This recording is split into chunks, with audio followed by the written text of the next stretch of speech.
राम राम साथियों, केंद्रीय इस्पात एवं ग्रामीण विकास राज्य मंत्री पूर्व व मंडला सांसद द्वारा जन संवाद में 4 लेन सड़क परियोजना और मंडला डिंडौरी नए रेल मार्ग की महत्वपूर्ण जानकारी मीडिया में साझा की है। चलिए आप लोगों को दिखाते हैं लाइव इंटरव्यू, लेकिन उससे पहले हमारे यूट्यूब चैनल को पहली बार देख रहे हों तो अभी सब्सक्राइब जरूर कर लीजिएगा। चलिए वीडियो शुरू करते हैं।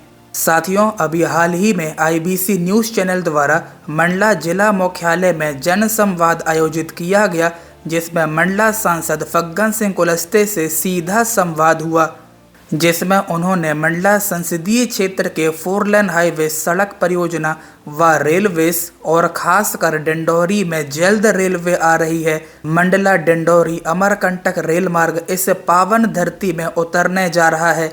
जी हां, इस रेल मार्ग के लिए हमारे निरंतर प्रयास जारी हैं। मंडला को पुण्य क्षेत्र अमरकंटक, तीर्थ राज अमरकंटक उद्गम स्थल से जोड़कर ही रहेंगे।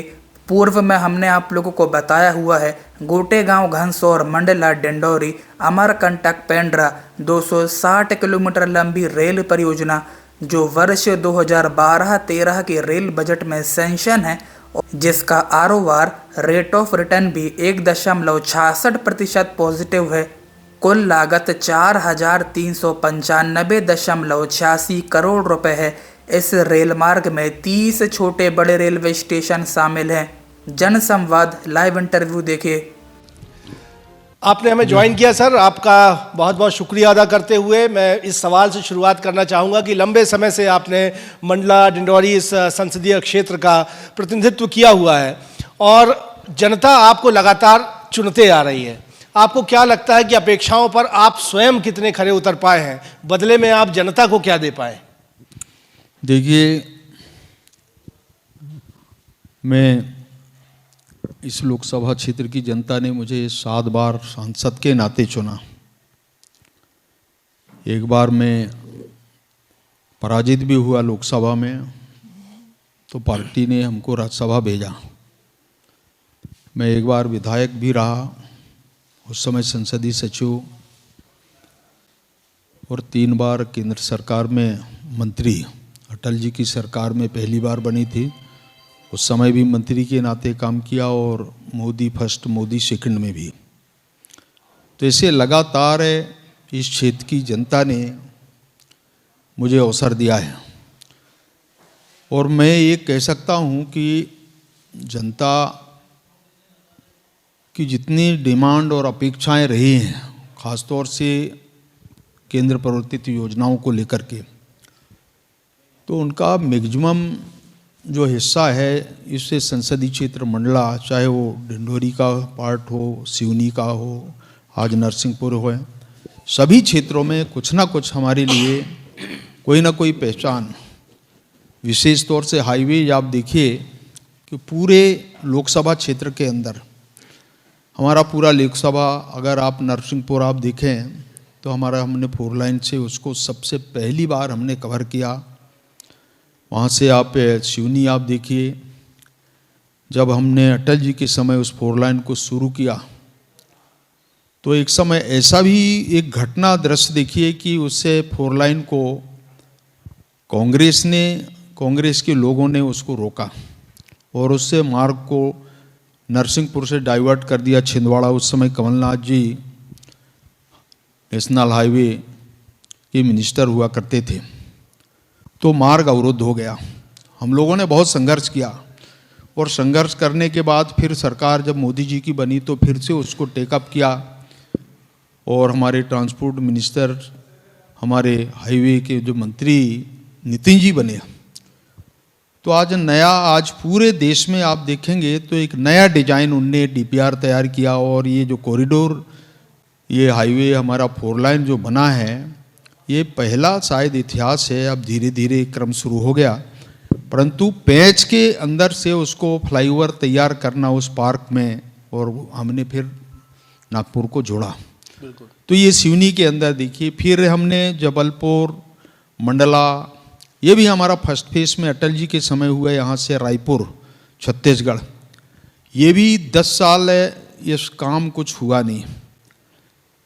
10 वर्षों में कोई काम नहीं हुआ। फिर राज्य सरकार भारतीय जनता पार्टी की मध्य प्रदेश में बनी, फिर सरकार ने अपने हाथ में लिया तो थोड़ा मेंटेनेंस का काम शुरू हुआ। फिर नरेंद्र मोदी जी की सरकार बनी तो फिर से इसे को टेकअप किया गया और इसके बाद ये हाईवे का निर्माण शुरू हुआ। हमको कठिनाई ज़रूर हुई बीच में, इसमें जो भी कॉन्ट्रैक्टर थे उनको टर्मिनेट भी किया गया और थोड़ा जनता का भी उसमें काफ़ी आक्रोश देखने को मिला। तो इस प्रकार की घटनाएं घटी, परंतु कुल मिलाकर के हमने इसको पूरा किया।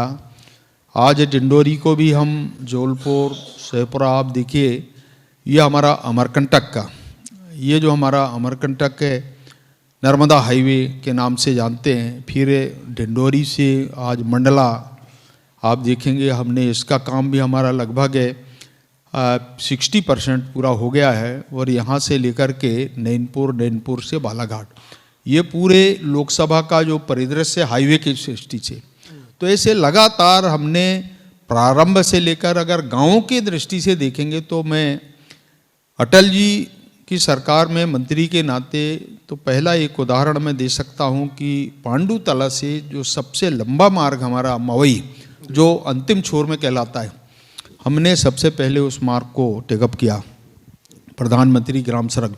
आज मंडला और मंडला संसदीय क्षेत्र के चारों जिले आप ले लें तो कोई ऐसा गांव शायद अब अछूता नहीं होगा।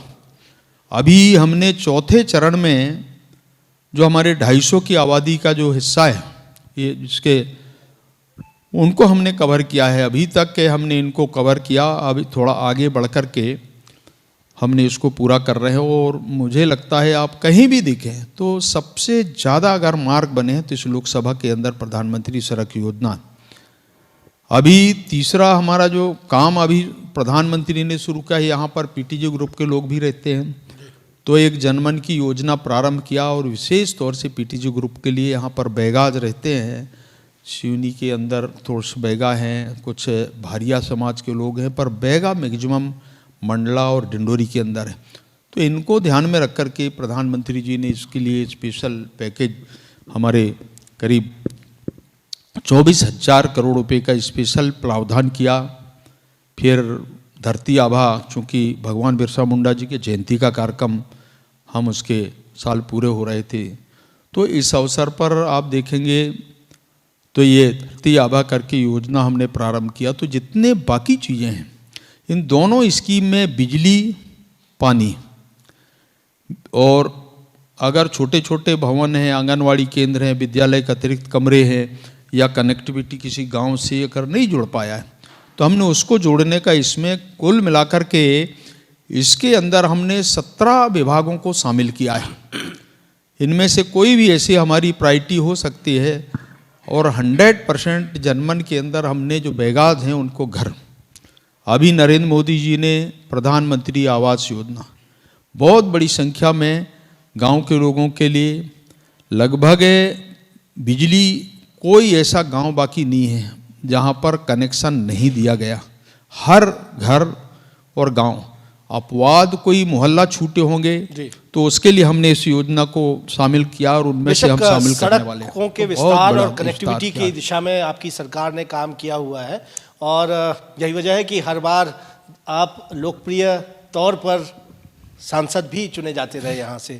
रेल कनेक्टिविटी सर, मंडला ज़िले की हालांकि एक बड़ा संघर्ष उसके पीछे छुपा हुआ है कि किस तरह से नैरो गेज का कन्वर्जन लंबे संघर्ष के बाद ब्रॉड गेज में हुआ, लेकिन मंडला आज बड़े शहरों से रेल कनेक्टिविटी से ट्रेनों के माध्यम से जुड़ पाए, क्योंकि जब ट्रेनें जुड़ेंगी तो अपने साथ विकास भी रेल नेटवर्क लेकर आएगा। इसके लिए क्या प्रयास है आपका? और देखिए, रेलवे के मामले में मैं सबसे अगर सौभाग्यशाली मानता हूँ मैं, तो मुझे इसी रेलवे का अमान परिवर्तन का सबसे पहले फाउंडेशन करने का मुझे मौका मिला।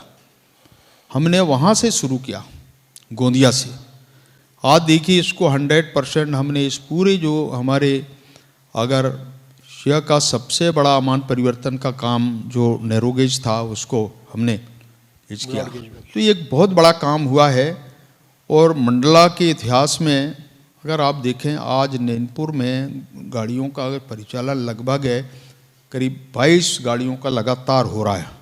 ये सभी तरह के, साउथ को भी हमने जोड़ा, इधर भोपाल को और दिल्ली की तरफ जाने वाली गाड़ियों को भी डायरेक्ट कनेक्शन नहीं है, परंतु हमने कनेक्टिविटी को थोड़ा बढ़ाया है।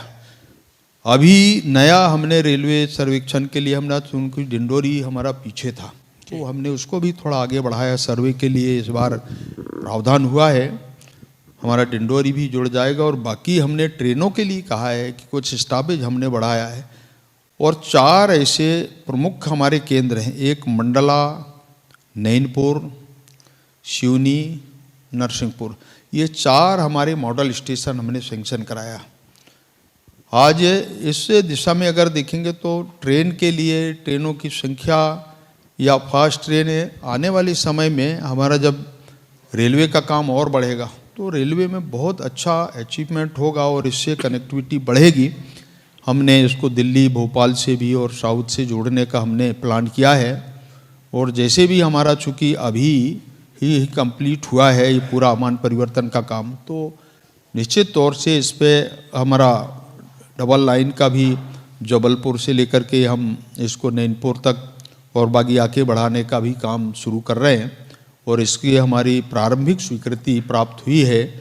और निश्चित तौर से जब हमारा ट्रैफिक बढ़ेगा, आवाजाही बढ़ जाएगी, तो निश्चित तौर से रेलवे की कनेक्टिविटी और लोगों को आने जाने का और ट्रांसपोर्टिंग का भी यहाँ पर, चूँकि हमारे यहाँ डोलामाइट होता है, रिकॉर्ड आप देखेंगे तो ट्रांसपोर्टिंग की दृष्टि से जितना हमको रेवेन्यू मिलता है पैसेंजर के अलावा, यात्रियों के अलावा, तो वो हमको इससे मिलता है। अभी काम प्रारंभ हुआ है, पर इस प्रकार का धीरे धीरे राजस्व की बढ़ोतरी हो रही, तो बहुत ज़्यादा हम रेलवे के मामले में, चूँकि अभी हमारा काम बाद में प्रारंभ हुआ, परंतु आज 100% हमने इस काम को पूरा किया है और नए रेलवे लाइन की तरफ हम बढ़ रहे हैं। तो रेलवे में बहुत अच्छा ग्रामीण जिला होने के कारण ये सारी सुविधाएं हमको मिली हैं। साथियों, हमारा निरंतर प्रयास जारी है, इसे नवीन रेल परियोजना को जल्द से जल्द धरती में उतारा जाए। पहली बार इस संपूर्ण क्षेत्र में रेल लाइन का उदय होगा। एक बार पुनः सर्वेक्षण की आवश्यकता है। आज की मॉडर्न टेक्नोलॉजी से ड्रोन सर्वे, ड्रोन मैपिंग की आवश्यकता है, जिसका प्रावधान शायद से हो चुका है, जैसा कि मंडला सांसद बता रहे हैं। बाकी अभी तक हमारे पास इसकी पुख्ता जानकारी नहीं है। बाकी समूचे महाकौशल में इस रेल मार्ग की चर्चा हो रही है। शायद किसी ने कागजों में दफन इस रेल परियोजना को पुनः उभार कर सामने रख दिया है। होगा कोई, बाकी अपन तो सीधे साधे बालक हैं, एकदम जलेबी जैसे, अधिक जानकारी नहीं है। खैर चलिए, फिलहाल आज की वीडियो में बस इतना ही। मिलते हैं किसी नए वीडियो में किसी नए टॉपिक के साथ। वीडियो को लाइक और ज़्यादा से ज़्यादा शेयर ज़रूर से कीजिएगा, जिससे कि ज़्यादा से ज़्यादा लोगों तक ये इन्फॉर्मेशन पहुंच सके। और इसके साथ ही हमारे यूट्यूब चैनल को पहली बार देख रहे हों तो अभी सब्सक्राइब जरूर कर लीजिएगा। तब तक के लिए राम राम।